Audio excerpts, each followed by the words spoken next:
vamos a hablar sobre el tema con el que iniciamos, con el doctor Carlos Caro Coria, que además hay que mencionar, él ha dicho en sus mensajes a través de las redes sociales que no solo es el dicho del colaborador eficaz, se tiene facturas y los cheques de pago de 1 millón de Obrainsa Vizcarra, el pago de un mail del propio Vizcarra y la factura de alquiler de la avioneta. Es una versión corroborada, por menos que esto, PPK renunció. Señor Carlos Coria, buenos días.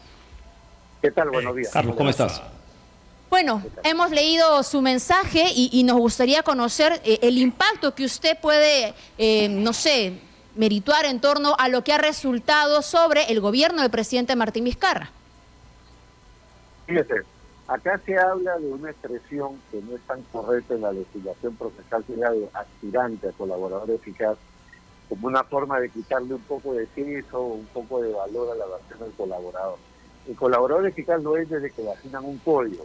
Otra cosa es que al final del proceso puede obtener una sentencia a su favor con una rebaja o una exclusión de sanción. Entonces hay colaborador eficaz que ha entregado una versión verbal, pero que ha estado corroborándose porque se tiene la factura tanto de los 400.000 como de los 600.000 soles, los cheques, la ruta del dinero de la desbancarización, la fecha de las reuniones. El señor Vizcarra ha aceptado que ha tenido reuniones en Obrainsa por razones técnicas, lo que ya es un poco extraño porque las reuniones de trabajo tienen que hacerse en el gobierno regional. No sé, los funcionarios públicos no tienen autorización o no es correcto que se reúnan en las oficinas de los particulares para coordinar cuestiones propias de la función pública.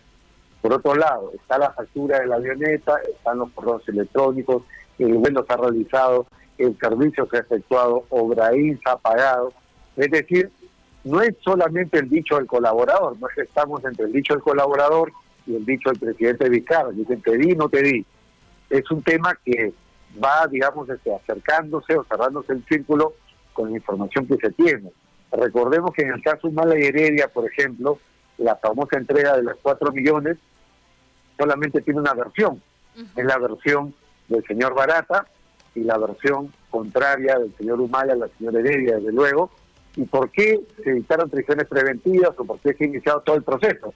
Porque hay datos periféricos que corroboran llamadas telefónicas, desbancarización del dinero, es decir, situaciones muy parecidas a las que encontramos acá y que se repiten, por ejemplo, en el caso de Alan García, donde también el señor Barata dijo que le había hecho entregas de dinero y empieza, digamos, a salir información que va cerrando progresivamente el círculo, de modo que no es solamente la palabra de uno contra otro, sino son pruebas que corroboran la versión del colaborador eficaz. De acuerdo. Hay que ir delineando algunos puntos, me parece importante, para comprender la gravedad del asunto, ¿no? Porque se ha tratado de disminuir la importancia señalando, por ejemplo, ¿no?, que esta avioneta, este vuelo charter, donde además fueron algunas autoridades bolivianas, respondía a la responsabilidad social de una empresa respecto a una región donde iba a empezar a trabajar. Ahora, responsabilidad social suena muy bonito en el nombre, pero ¿era posible que haya responsabilidad social cuando ni siquiera había todavía la firma de un contrato? ¿Y acaso Desde mi punto de vista, hay acá varios problemas, ¿no? Primero, que la legislación en materia tributaria no permite pasar facturas por cuenta de una empresa como Obrainsa para un servicio que no tiene que ver con el giro del negocio. Eso no es parte del giro del negocio. Si hubiera declarado la factura como responsabilidad social, tendría que haber sido así desde la factura, no como un vuelo charter, ¿no? Acá el hecho de rentar esto y pasarlo como una factura, que es algo ya que implica una irregularidad puramente tributaria. No es objeto social de la empresa hacer este tipo de pagos. Y por otro lado, el Código de Ética de la Función Pública prohíbe desde hace varios años a los funcionarios públicos recibir cualquier tipo de dádiva. Las donaciones que puede hacer el sector privado, el sector público, están reguladas por ley. Tienen un procedimiento que seguir y esta es una donación que no se ha sometido a dicho procedimiento. Por lo tanto, ya de por sí, de origen, esa prestación y ese pago realizado por la empresa para un servicio dado exclusivamente a funcionarios públicos ya es irregular, ya es ilegal y no puede ser validado como un acto de responsabilidad social empresarial que también tiene su propio régimen legal. ¿Lo era en ese momento, Carlos?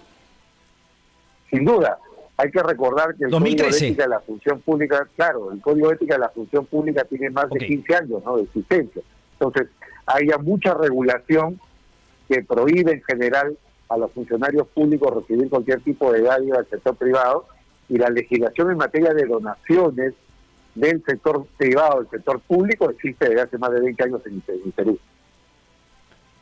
Ok, continuando, Fátima, perdón, en tu línea, ¿hay algún delito que podrías tipificar desde ya respecto a la de la avioneta para luego entrar obviamente al millón de soles en sí?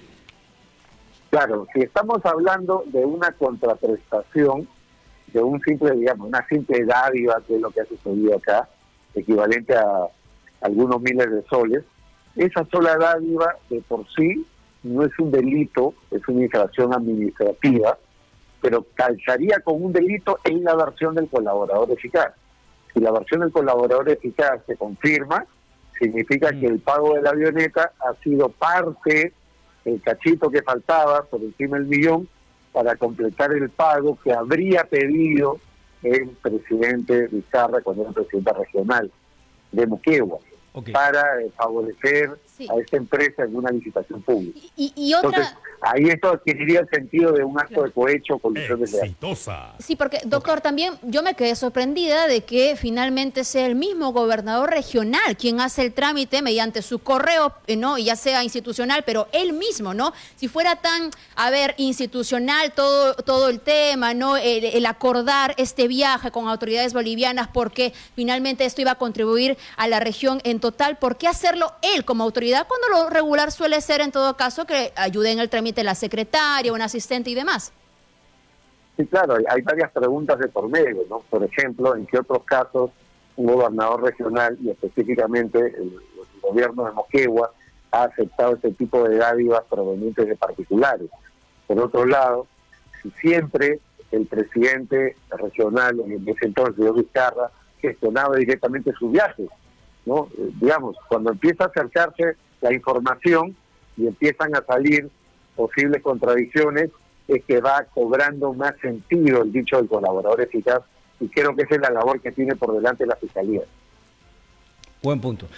Carlos, entonces, me queda claro que tú lo ves como parte de un todo. No es que sean dos actos distintos, sino que, claro, lo que muestra un poco las pruebas que mostró Panorama y el Comercio es que la parte de la avioneta habría sido como, me queda un cachito justamente por esta plata, ¿no? Esta coima que finalmente, ¿no?, me tiene que dar Obrainsa, y por lo tanto, bueno, a cuenta de eso, paga la avioneta y tráeme a los bolivianos, que efectivamente puede haber sido un tema público, no era un tema privado que venían unos amigos del señor Vizcarra, pero igual eso no quita que finalmente puede estar vinculado al delito madre, por así decirlo, que sería justamente la coima. Carlos, ¿qué falta para corroborar? Porque tú dices, claro, se tienen las facturas y los cheques del pago de 1 millón, el mail del propio Vizcarra y la factura de alquiler de la avioneta, pero no hay, digamos, un video o un audio en el cual efectivamente se le escucha decir, bueno, estoy recibiendo esto a cuenta finalmente de este dato, esta información privilegiada que te di. ¿Qué es lo que faltaría para hablar justamente de los delitos y cuáles serían los delitos si es que hay prescripción, teniendo en cuenta que esto es del año 2013, tanto para Vizcarra o para la gente de Obrainsa? Claro, lo que faltaría es información más precisa respecto del momento neurálgico. El momento neurálgico, digamos, es la entrega del dinero. Sobre eso se tiene la versión de la secretaria, que reconoce que el señor Vizcarra ha ido a la empresa Obrainsa y se ha reunido.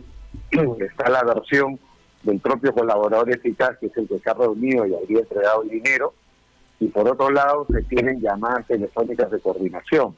Y lo que falta es la declaración del señor Vizcarra respecto de estos hechos, pero él, conforme al precedente que acaba de editar la semana pasada por el caso Richard Figueroa, la fiscal de la Nación, no va a poder ser investigado sino hasta julio del año 2021. Es decir, este caso va a quedar hasta cierto punto congelado al espera el término del mandato presidencial, porque si él no es investigado, no se puede levantar su secreto telefónico, no se puede levantar su secreto bancario, no se puede realizar una pericia contable. De temas que han, digamos, sido antes de su presidencia, incluso efecto, ellos también. ¿No? Exactamente. Todos los casos que tienen ciernes un presidente, desde el hecho de que inicie el ejercicio del cargo, se convierte en un intocable. Pero se le puede salvo los tomar supuestos declaración, previstos en la Constitución. digamos, no sé, Se le- todavía como se le po- testigo o algo similar. Se le podría tomar declaración como testigo, y efectivamente eso es algo que podría suceder, pero recordemos que sería un testigo que se le suele llamar en la regulación impropio, ¿no? Impropio Claro. significa el que ha podido participar en el delito, por lo tanto él podría acogerse al silencio, pues simplemente decir, miren, todavía no voy a dar una versión, la daré cuando esté imputado. Entonces, no se pueden activar todos los mecanismos del proceso penal, no pueden haber allanamientos, no puede haber levantamiento de secreto bancario, tributario, bursátil, no puede haber una pericia para confirmar que hay un desbalance patrimonial, porque ese millón de haber existido en algún lugar tendría que haberse invertido por aquellos tiempos, ¿no? Algún destino tendría Carlos, que el haber tiempo nos ganó, pero solamente una última. ¿Hecho histórico la decisión de suspender hasta el próximo año las investigaciones a Martín Vizcarra o más bien una ayudadita para finalmente mantener fuera de problemas al presidente? Desde mi punto de vista es más de lo mismo. La Fiscalía de la Nación ha tratado de vender esto como un caso en el cual ella ha cambiado la tendencia antigua, ¿no?, de blindar a los presidentes. Se está haciendo exactamente lo mismo. La Constitución dice que no pueden ser acusados, pero sí podrían ser investigados. Pero he dicho, sí, los investigo, los están investigados, pero congelo la investigación hasta julio de 2021. De acuerdo. Muchas gracias. Carlos Caro Cory, un placer como siempre. Muy bien, ¿no?